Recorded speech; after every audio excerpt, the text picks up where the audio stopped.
Dia kan bicara soal mens rea. Mens rea itu dalam satu delik pidana itu benar ditentukan dari dua hal, dua faktor penting, dua unsur penting dalam setiap delik pidana itu. Dua unsur ini selalu penting. Satu namanya actus reus, satu namanya mens rea.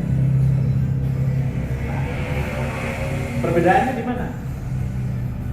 Actus reus itu perbuatan yang dilakukan melanggar undang-undang. Mens rea itu ada niat jahat, ada niat mau melakukan suatu perbuatan yang melanggar undang-undang. Mens rea, singkat kata mens rea itu disebut niat jahat di dalam. Dan actus reus itu perbuatannya melanggar undang-undang. Dua unsur ini selalu menentukan terpenuhinya satu syarat delik atau tidak pidana.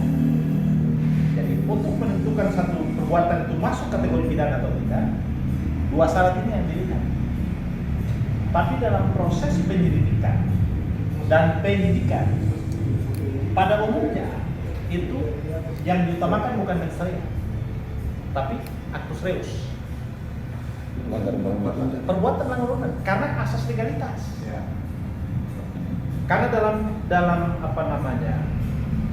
dalam teori hukum, actus reus itu tercermin dalam prinsip-prinsip penegakan hukum, yaitu supremasi of law.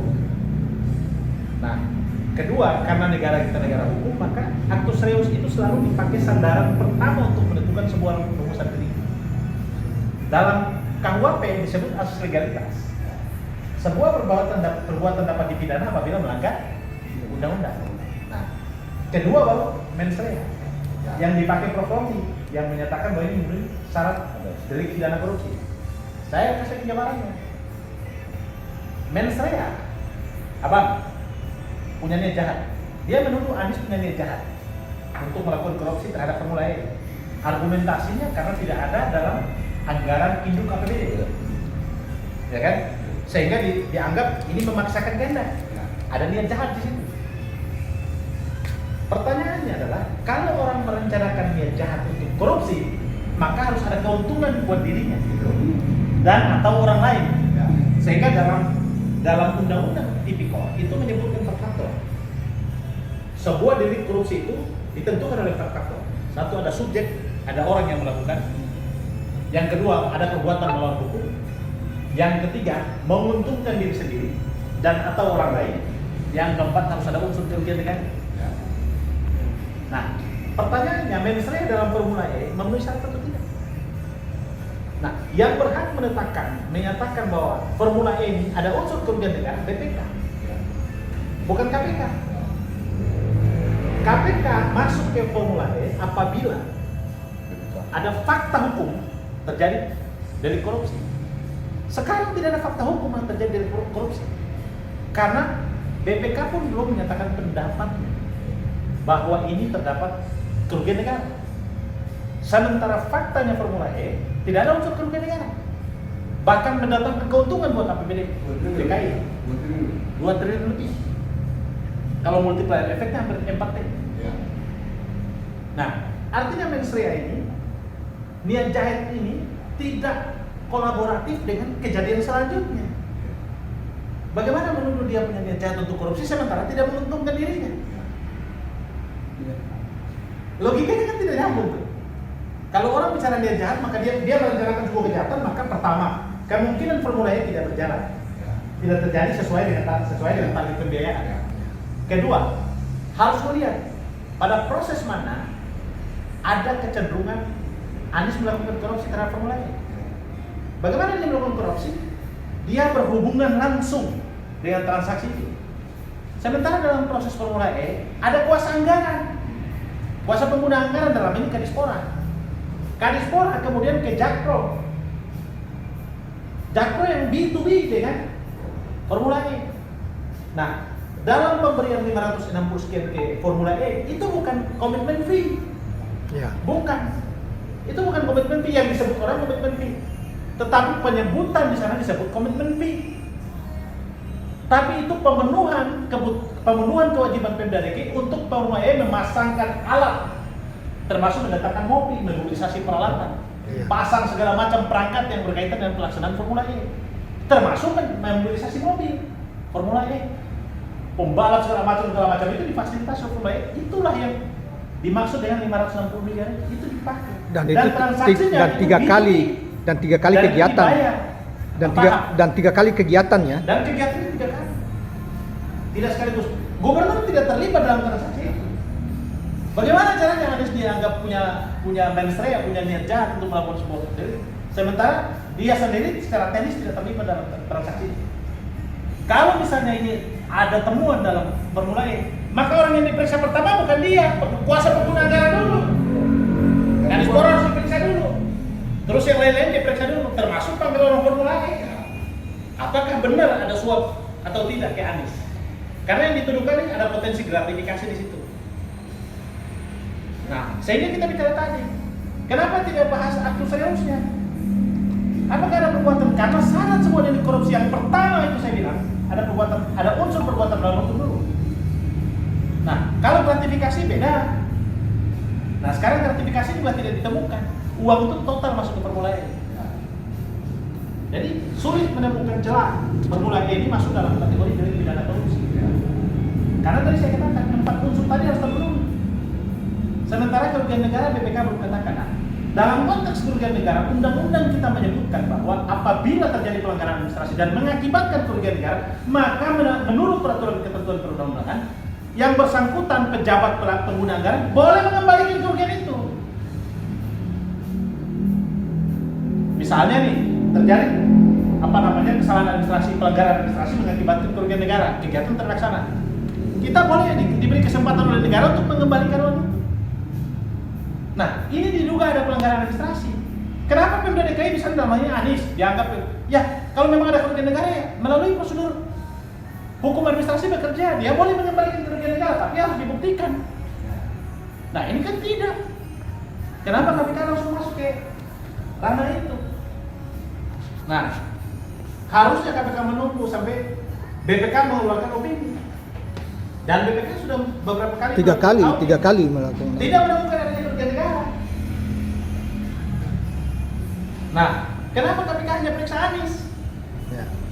Kenapa perangkat-perangkat penyelenggara pertandingan? Kenapa sekarang? Kita bicara soal tragedi-tragedi terkait dengan misalnya sudah kita anggap tragedi pidana kanjuruhan. Semua perangkat diperiksa. Kenapa Formula E tidak diperiksa? Satu, kenapa KPK cuma concern tentang Formula E? Kenapa tidak MotoGP? Ya. Yang juga ada anggaran APBN mengalir ke sana. Iya, MotoGP Mandalika. Yang menggunakan anggaran dari BUMN, tapi juga suntikan APBN yang jumlahnya signifikan. 2 triliun lebih. Bandung Jakarta itu juga kan. Ya maksudnya ini kenapa tidak concern di situ? Iya. Sudah Kira-kira begitu. Ya. Terus kemudian kita bicara pada kasus yang lain, EKTP misalnya. Dalam pasal 164 KUHP, bukan KUHP, KUHP, itu menyebutkan keterangan saksi itu menjadi alat bukti.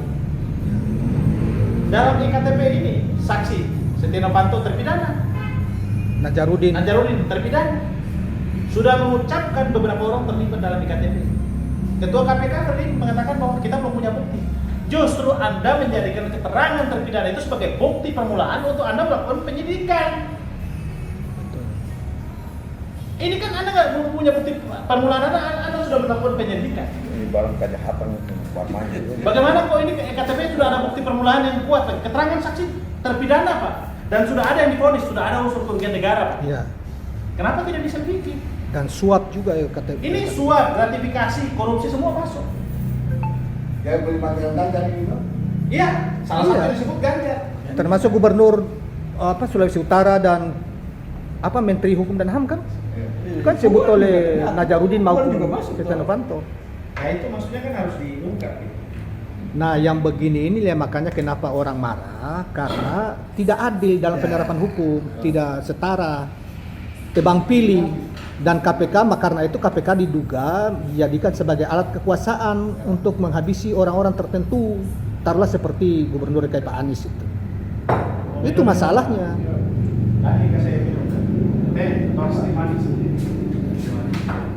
Nah oleh karena itu mestinya kan berhenti gitu ya. Iya. Mestinya mereka berhenti. Artinya begini, kita juga harus fair. Kita fairnya begini, Pak.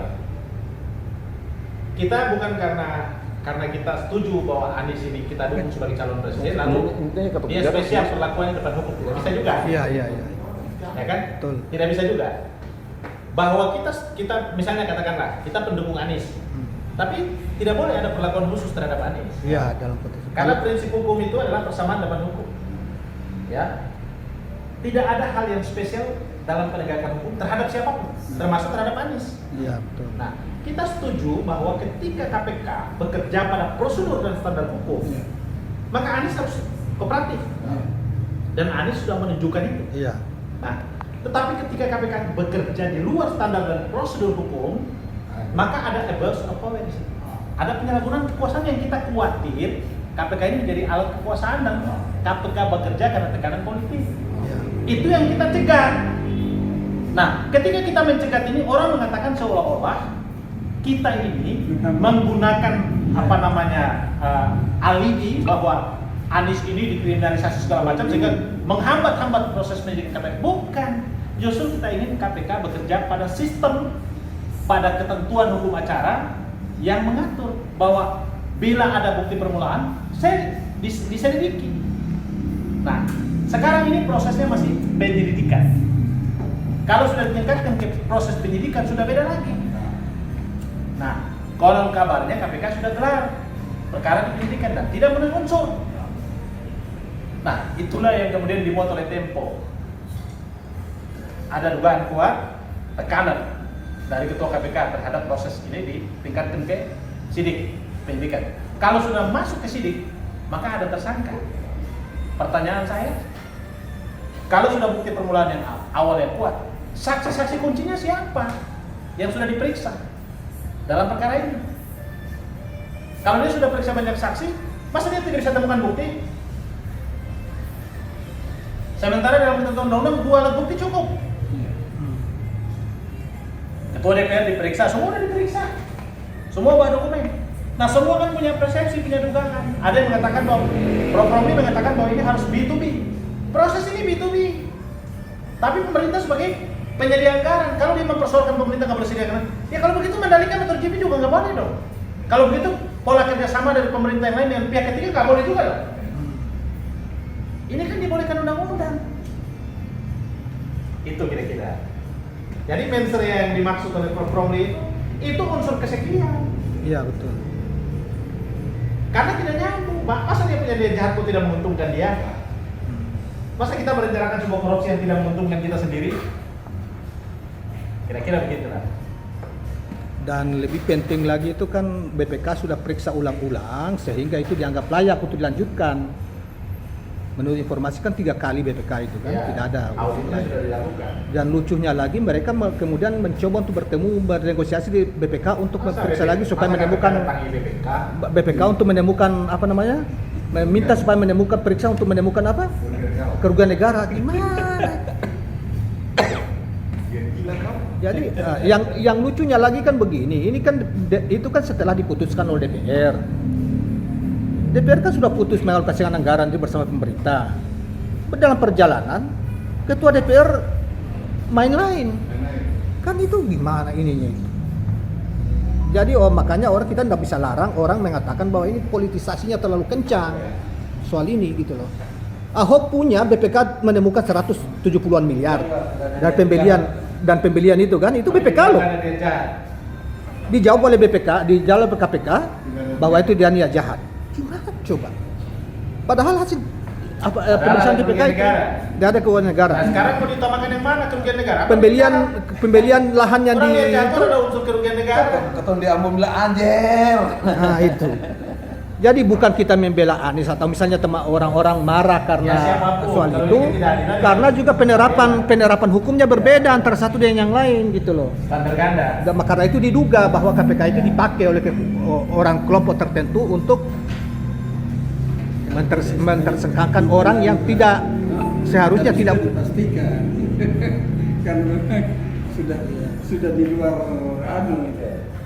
Ya, jadi teman-teman sekalian, inilah penjelasan keprihatinan para aktivis itu ya. Kebetulan beliau ini Pak Syukur Mandar ini ada seorang kandidat doktor bidang hukum dan seorang pengacara.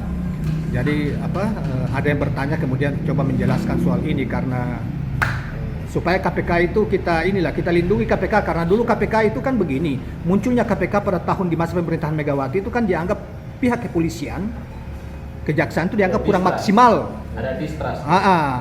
Kurang maksimal, sehingga lahirlah KPK itu sebagai penegakan hukum pemberantasan korupsi extraordinary. Nah, tetapi tidak boleh dipakai oleh kelompok-kelompok tertentu untuk menghabisi orang yang tidak bersalah gitu. Nah, ini dengan penjelasan Pak Syukur Mandar, pengacara sekali salah satu juga kandidat doktor ilmu hukum. Ya, teman-teman bertanya dan